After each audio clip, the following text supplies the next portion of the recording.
For the last 100 years in our society, the most interesting writers have mostly been critics of the society. I like that position. I like the position of being able to express dissenting opinions.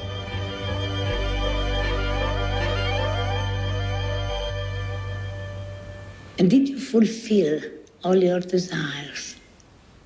Certainly not. Hi there. Susan Sontag had a love-hate relationship with the photographic medium. On Photography was a landmark book and remains one of the most influential publications on the subject. The response to her writing was varied and also polarized.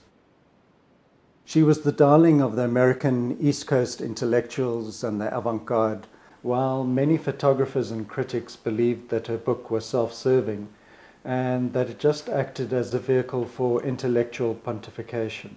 Richard Avedon once said that sometimes he believed that Sontag might be the enemy. She countered this criticism by suggesting that the defensiveness of the photographic community was proof of the merit of her arguments. So I'm a little worried about the extent to which we take images as telling us very much. My feeling is more we remember through images, but we understand through words. I definitely have a few issues with On Photography, but I also think that if someone is a good thinker and they dedicate time to delve deeply into a subject, then it's worth paying attention to what they say. Her tone within the book is authoritative, and this generally impresses readers who know very little about the medium.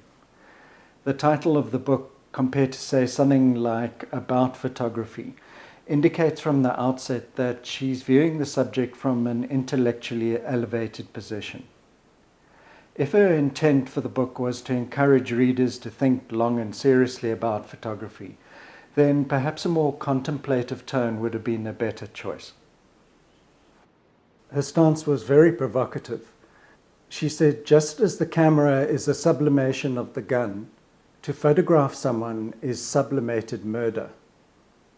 That statement becomes immediately appealing to someone who likes to see someone sticking it to the man, in this case, the established photographic community. She also declared the best writing on photography has been by moralists, Marxists or would-be Marxists, hooked on photography but troubled by the way photography inexorably beautifies. So her principal concern centers around the failures of Western society and its institutions. She did eventually admit that photography wasn't her real subject, and that she believed that virtually all the important aesthetic, moral, and political problems of modern society can be mapped through photography's brief history. Sontag's attitude is that of a moralist, and her focus is about the ethics of seeing. She doesn't really delve into the aesthetic value of the medium, only to say that it's inferior to painting and writing. Broadly, she describes photography as a defense against anxiety. She saw it as a coping mechanism, and that taking photographs has aided in setting up a chronic voyeuristic relation to the world. Photography has therefore reframed the way that we see the world and our place within it. In this Leica ad, everyone else in the picture is impacted by what they see, while Cool Joe with his Leica is just taking the event in his stride. This is so true. I've definitely used the camera to escape from loads of awkward or boring situations. Instead of sitting with this discomfort, I direct my attention to some aesthetic pursuit which then anchors me in the familiar. She has a go at the photography industry and their marketing campaigns targeting tourists. Taking a picture is a perfect way to deal with some unfamiliar foreign experience, and it also provides proof that the trip was made and fun was had. Sontag is uneasy about the entire role of what she terms concerned photography. The images are displayed as products of a neutral eye, but she argues that the overload of these images of suffering anesthetize viewers to the realities of misery. I would say that this is even more relevant now when we consume scrolling image feeds. We can quickly shift between pictures of death and destruction, go-kart racing, and funny cat videos. A knee-jerk counter-argument to a disapproval of the presence of photographers in grim situations would be that the photographers covering the Vietnam War helped bring an end to the conflict, while the lack of coverage during the First World War probably contributed to the prolonging of the horrors of the trenches. This is quite a hard-hitting statement about humanity in general. She said, "I am convinced that we have a degree of delight, and that no small one, in the real misfortunes and pain of others. We probably do have a morbid fascination with horror, but I think primarily we are drawn to situations that can shock us out of our dreamy existence. For a millisecond we might feel conscious, but once we realize that the drama isn't ours, we become relieved and then immediately retreat back to our dream." Speaking specifically about conflict situations, she wrote that the photographer chooses only one part of a situation and then forces the viewer to focus on their subjective interpretation of events. It not only points us to things we should be thinking about, in fact, the repertoire of famous images obscures, occludes, and hides, I think, at least as many, probably more issues than the ones that it draws to our attention. Thank you. I've become as skeptical about the ability of photographers to achieve neutrality as I have about dogmatic statements made by intellectuals. I'm aware that some of my own motivations within conflict situations could be described as less than perfect. Being drawn to danger to avoid reality, seeking an adrenaline rush, as well as my own ambition to come away with a strong picture from situations in which other people are suffering. Okay, I think we can all agree that the act of choosing what to photograph is subjective, because this choice has been filtered through the photographer's brain with its particular opinions and biases. But Sontag directs her indignation specifically at photographers working in these environments. I feel that this criticism could equally be directed towards writers and journalists operating in the field.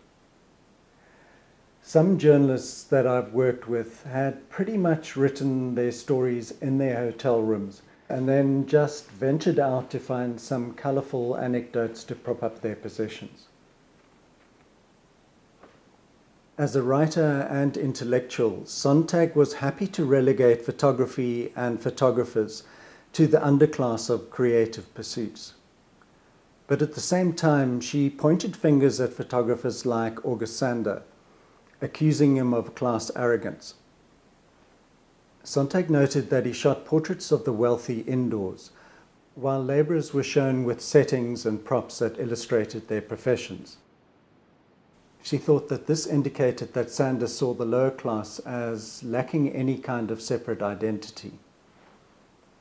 But this outcome could have been the result of purely practical realities.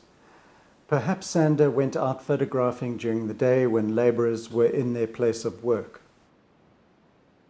Sander wasn't the only photographer that she had a go at.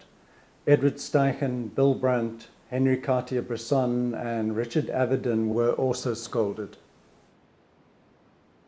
She saved most of her contempt for Deian Aris.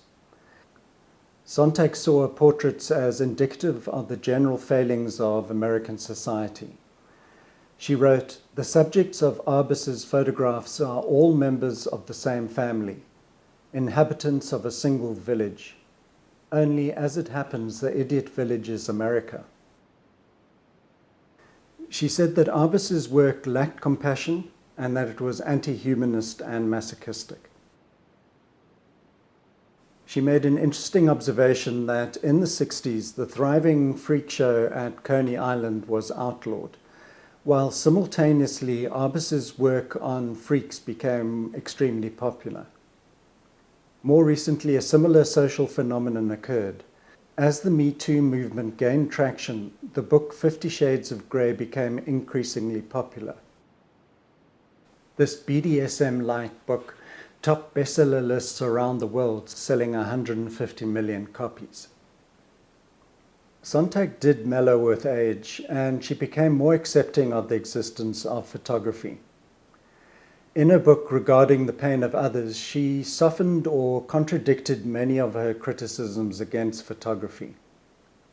So much so that she became Annie Leibovitz's partner and agreed to be photographed by Leibovitz as her health deteriorated and she finally died. On Photography remains one of the most impactful books on the subject, and there are plenty of facets that I haven't been able to touch on during this video. It's ironic, but during the 70s when the book was published, photography was still struggling to stand on its own feet as a distinct art form. Having someone of Sontag's stature devoting a whole book to the subject actually landed up helping to elevate the medium's standing within the art world. Thanks for watching, and I'll see you next time. You may recognize the woman that we interviewed last fall. What I asked Susan Sontag was, had she really said, as Entertainment Weekly reported, who is Camille Paglia? Did I really say it? You mean, do I really say it? Of course I did say it. Had she heard of you? Of course she had. People have been mentioning me to her for years. You know, Susan Sontag was an enormous figure to us in the 60s, and it's really unfortunate what she did to herself. Like Germaine Greer, there was a general collapse in the 70s. You know, it's too bad because she was once a prophet of popular culture, and then Sontag became very snobbish.